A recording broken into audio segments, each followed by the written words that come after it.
네, 25일자 말씀 우리 고린도전서 11장 17절부터 26절까지 한 절씩 교독하겠습니다. 저부터 읽겠습니다. 내가 명하는 이 일에 너희를 칭찬하지 아니하나니 이는 너희의 모임이 유익이 못되고 도리어 해로움이라.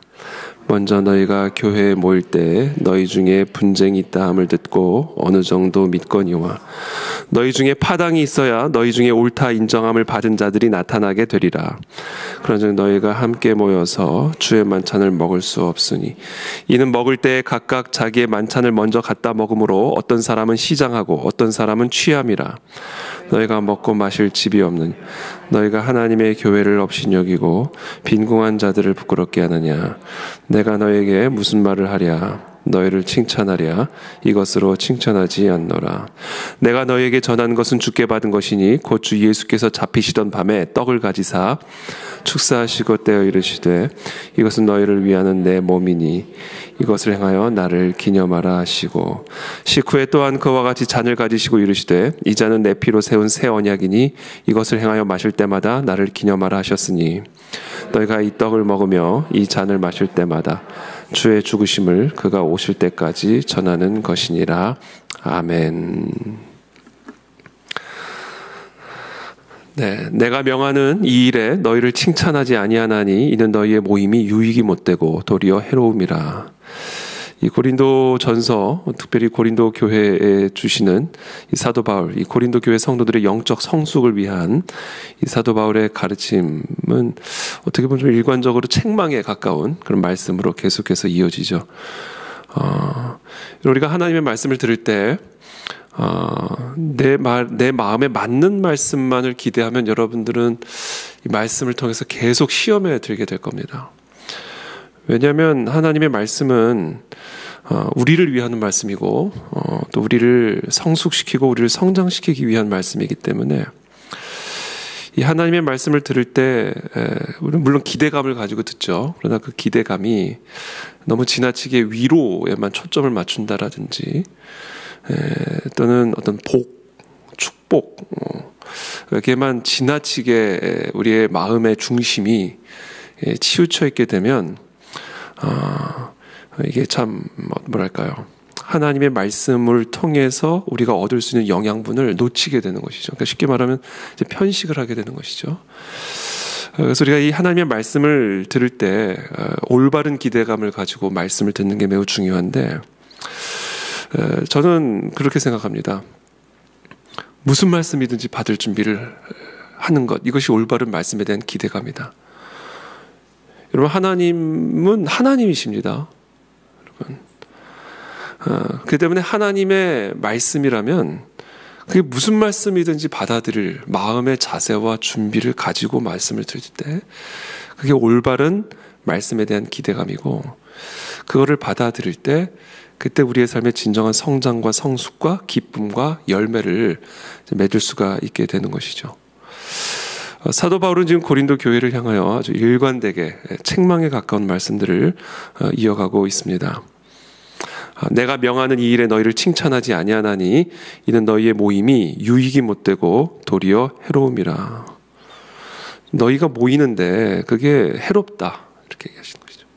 너희의 모임이 도움이 안 된다, 해롭다. 교회의 몸된 교회에 유익을 가져다주는 모임이 아니라 해로움을 가져다주는 모임이다. 이렇게 정확하게 진단하고 판단하고 계시는 것이죠. 18절에 먼저 너희가 교회에 모일 때 너희 중에 분쟁이 있다함을 듣고 어느 정도 믿거니와 너희 중에 파당이 있어야 너희 중에 옳다 인정함을 받은 자들이 나타나게 되리라. 교회에 모일 때 너희 중에 분쟁이 있다. 교회 안에 이제 분쟁이 있는 거죠. 그래서 너희의 모임이 오히려 해롭다, 이렇게 말씀하시는 겁니다. 너희 중에 파당이 있어야 너희 중에 옳다 인정함을 받은 자들이 나타나게 되리라. 이게 조금 약간 표현이 조금 어렵게 되어 있는데, 그러니까 기본적으로 바울은 교회 내에 이 편가름이 당연히 있다. 당연히 있어야 된다. 왜냐하면 교회는 섞여 있기 때문에, 밀과 가라지가 섞여 있기 때문에, 교회라는 곳이 이렇게 섞여 있는 곳이기 때문에 이 교회 안에 편가름이 나타나는 것, 파당이 나타나는 건 당연하다. 또 그래야 마땅하다. 예수님도 말씀하시잖아요. 최후의 심판 때까지는 이렇게 섞여 있기 때문에 최후의 심판 때 최종적으로 갈라질 것에 대해서 분명하게 말씀하시죠. 그래서 지금 현재 교회에서는 누가 진정한 믿음을 갖고 있는지, 누가 정말 참되게 하나님의 인정을 받는 자인지, 그런 자와 그렇지 않은 자가 교회 안에 섞여 있습니다. 이걸 우리가 뭐 인정하고 싶지 않든 그것이 예수님의 가르침이고 그게 현실이다라는 것이죠. 그래서 교회 안에 이 편가름, 파당, 분열이 일어난 것은 당연하고 마땅히 그래야 된다. 그러나 지금 사도 바울은 오늘 이것을 약간 냉소적으로 표현을 합니다.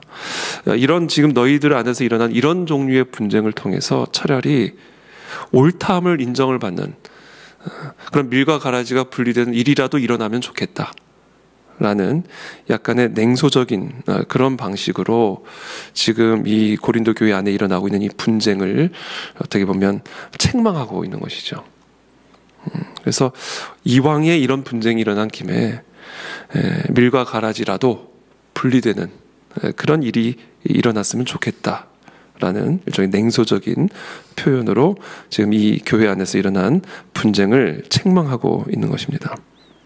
그럼 어떤 종류로 인하여 분쟁이 일어났는가? 어떤 종류로 인하여 파당이 일어났는가? 파당이 일어나는 이유가 참 중요하죠. 20절에 그런즉 너희가 함께 모여서 주의 만찬을 먹을 수 없으니 이는 먹을 때 각각 자기의 만찬을 먼저 갖다 먹으므로 어떤 사람은 시장하고 어떤 사람은 취함이라. 당시 이 성만찬은 애찬, 쉽게 말하면 성도들이 함께 모여서 식사를 하고 그리고 말미에 성찬식을 거행했던 것으로 보여집니다. 그래서 애찬 이후에 성찬이 이루어지는 것이죠. 그런데 어떤 일이 일어났냐면 부유한 사람들은 먼저 와서 아무래도 부유한 사람들은 시간적인 여유도 있고 또 재정적인 여유도 있고 그래서 자기 음식들을 이제 아마 조금씩 가져와서 같이 먹었던 모양이에요. 당시 이 전통상. 그래서 먼저 와서 다 먹어버리고 가난한 사람들은 이제 늦게 와가지고 이제 애찬에 참여했을 때 먹을 것이 없고 마실 것이 없는 남아있지 않은. 그러니까 쉽게 말하면 이 교회 안에 조금 부유한 자들이 가난한 자들을 전혀 배려하지 않고 그냥 그 애찬식에서 그냥 다 먹어버린 거예요. 그러니까 가난한 사람들이 와서 먹을 것이 없는 것이죠. 21절에 이렇게 말씀하는 겁니다. 20절부터 다시 한번 읽어드릴게요. 그런즉 너희가 함께 모여서 주의 만찬을 먹을 수 없으니 이는 먹을 때 각각 자기의 만찬을 먼저 갖다 먹으므로 어떤 사람은 시장하고 어떤 사람은 취함이라. 지나치게 먹은 거죠. 22절에 너희가 먹고 마실 집이 없느냐? 너희가 하나님의 교회를 업신여기고 빈궁한 자들을 부끄럽게 하느냐? 내가 너희에게 무슨 말을 하랴? 너희를 칭찬하랴? 이것으로 칭찬하지 않노라. 그러니까 이 부유한 자들은 이제 자기의 만찬을 먼저 다 갖다 먹고 취하고 이것을 가난한 자를 위해서 비궁궁한 자를 위해서 남겨두지 않음으로써 하나님의 교회를 업신여겼다 이렇게 얘기합니다. 지금 너희가 먹고 마실 집이 없어서 교회에 모여서 먹고 마시느냐? 이 성만찬이 담고 있는 의미가 무엇인지를 너희가 알지 못하느냐? 너희가 그렇게 행함으로 말미암아 하나님의 교회를 업신여겼다라는 겁니다. 이 빈궁한 자들을 부끄럽게 하는 일이 하나님의 교회를 업신여기는 일이다 이렇게 얘기하는 것이죠. 그러면 그것이 왜 하나님의 교회를 업신여기는 일일까? 그리스도의 몸된 교회를 해롭게 하는 것이기 때문이다라는 것입니다. 그래서 그것이 하나님의 교회를 업신여기다. 빈궁한 자를 부끄럽게 여기는 거, 부끄럽게 만드는 거, 빈궁한 자를 수치스럽게 만드는 거, 빈궁한 자들을 돌보지 않는 거, 이 모든 것들이 결국은 그리스도의 몸된 교회를 해롭게 하는 하나님의 교회를 업신여기는 일이다라고 책망하고 있는 것이죠. 그러면서 이 성만찬이 담고 있는 진정한 의미가 무엇인지를 23절부터 사도 바울이 설명합니다. 내가 너희에게 전한 것은 주께 받은 것이니 곧 주 예수께서 잡히시던 밤에 떡을 가지사 축사하시고 떼어 이르시되 이것은 너희를 위하는 내 몸이니 이것을 행하여 나를 기념하라 하시고 이 성만찬을 행하라 하신 이유는 먹고 취하게 하시기 위함이 아니라 예수 그리스도께서 우리를 위한 그 행함을 기억하고 기념하게 하시기 위한 것이다. 그리스도께서 우리를 위해서 행하신 그 십자가 사역의 의미를 다시금 되새기고 기억하게 하시기 위해서 모든 인간이 일상적으로 행하는 먹고 마시는 행위를 통해서 기억하게 하신 것이죠. 25절에 식후에 또한 그와 같이 잔을 가지시고 이르시되 이 잔은 내 피로 세운 새 언약이니 이것을 행하여 마실 때마다 나를 기념하라 하였으니, 이 모든 것이 예수 그리스도께서 우리를 위해서 행하신 희생, 헌신, 우리를 향하신 주님의 사랑을 기억하고 기념하게 하시기 위해서 바로 이 성만찬을 명령하신 것입니다. 그래서 26절에 이렇게 말씀하시죠. 너희가 이 떡을 먹으며 이 잔을 마실 때마다 무엇을 해야 되는 거냐면 주의 죽으심을 그가 오실 때까지 전하는 것이니라. 그러니까 지금 이들이 이 성만찬을 통해서 먹고 마시는 행위는 우리의 목마른 목을 축이고 배고픈 배를 채우기 위한 목적이 아니라 주의 죽으심을 그가 오실 때까지 전하는 행위가 되어야 된다라는 겁니다. 바꿔 말하면 우리 인간을 향한 하나님의 사랑, 헌신과 희생을 전하는 그런 정신이, 그런 의미가 바로 이 애찬과 성찬을 통해서 실현이 되어야 되는 것이다. 그런데 너희는 그런 의미와 정신을 완전히 망각하고 이 애찬과 성찬을 통해서 너희가 먹고 취하는 일에 집중을 하고 있다. 본질을 잃어버렸다라는 것이죠. 예배의 본질을 잃어버리고 모임의 본질을 잃어버리고 이 본질을 잃어버리고 먹고 마시는 육적인 교제만 남아있다. 그래서 그와 같은 모임은 이 몸된 교회에 유익이 되는 것이 아니라 해로움을 끼친다라는 것을 아주 엄중하게 책망하고 있는 것입니다. 이런 책망을 이제 우리가 받아야 되는 겁니다. 그래야 교회가 되는 겁니다. 이 책망이 없으면 교회는 이렇게 갑니다. 먹고 마시는 모임으로 가고 웃고 떠드는 그런 모임으로 갑니다. 그래서 오늘 이 본문을 통해서 다시 한번 하나님, 이 우리 교회의 모임, 이 모임의 본질, 이 본질이 정말 우리를 위해서 희생하신 예수 그리스도의 사랑을 증거하는 그것을 위한 것인지를 한번 우리 모두가 다시 한번 점검하게 도와주시고, 우리의 모임이 정말 하나님 이와 같은 십자가의 사랑의 의미를 담은 모임들이 되게 도와주시어서 우리 그 안에 진리교회가 정말 그리스도의 참된 몸된 교회로 든든히 세워져 갈 수 있게 도와주시옵소서. 이것을 우리가 위해서 함께 기도해야만 하는 것입니다. 또 한 가지, 마지막으로 한 가지 또 나누고 싶은 것이 있다면 그 안에 진리교회에게 주시는 사명으로 우리가 하나가 되어야 됩니다. 예수 그리스도의 죽으심을 그가 오실 때까지 전하는 것이니라. 이것이 모든 교회 안에서 먹고 마시는 일 안에, 교회 안에서 이루어지는 모든 일 안에 담겨져 있는 중심이 되어야 된다. 먹든지 마시든지 무슨 일을 하든지 교회는 주의 죽으심을 그가 오실 때까지 전하기 위해서 존재하는 것이다. 여기에 우리의 모든 마음의 방향과 정신의 초점이 맞춰져 있어야 됩니다. 그렇다면 교회마다 또 시대마다 주의 죽으심을 전하는 모양, 방식, 전략은 다 다릅니다. 그렇다면 그 안에 진리교회가 주의 죽으심을 그가 오실 때까지 전하는 방식, 방법은 무엇이냐? 세 가지 저희 비전을 항상 제가 강조하죠. 통일한국, 선교한국, 다음 세대. 이것은 정말 말 그대로 구호에 불과합니다. 구호. 방향성이죠. 통일한국이라고 하는 방향성, 선교한국이라고 하는 방향성, 다음 세대라고 하는 방향성. 이 통일한국이라고 하는 것은 결국은 좁게는 북한, 탈북, 북한 문제, 넓게는 한반도 전체를 향한 어떻게 보면 비전을 포함하는 그런 비전입니다. 그럼 이제 이 통일한국이라는 구호에 걸맞는 구체적인 전략들을 받아야 돼요. 이거 사람이 짜는 거 아닙니다. 받아야 됩니다. 숙성이 필요하고요. 기다림이 필요합니다. 그리고 그것을 함께 이룰 수 있는 사람들이 모여져야 되고 또 그런 사람들이 준비되어져야만 합니다. 그래서 우리가 이 통일한국이라는 방향성, 그리고 이 통일한국을 통해서 선교한국이라는 방향성, 그리고 이것을 이루어갈 수 있는 다음 세대를 일으킬 수 있는 이 방향성, 이 세 가지 방향성으로 같이 가야지 그것에 같이 가지 못한다면 이제 그거는 이제 파당이 일어나게 되는 것이죠. 그리고 그런 파당은 만약에 일어나야 된다면 일어나야 되는 것이다. 그렇게 함으로써 우리가 온전한 한 마음 한 뜻으로 순전하게 교회가 한 방향으로 나아가야만 된다라는 것이죠. 그런 의미에서 저는 계속해서 이것을 앞으로도 계속해서 강조해야 될 것 같아요. 저는 충분히 말을 했다고 생각을 했는데 듣는 분들의 입장에서는 아직 충분하지 않다라는 그런 생각을 좀 많이 하게 됩니다.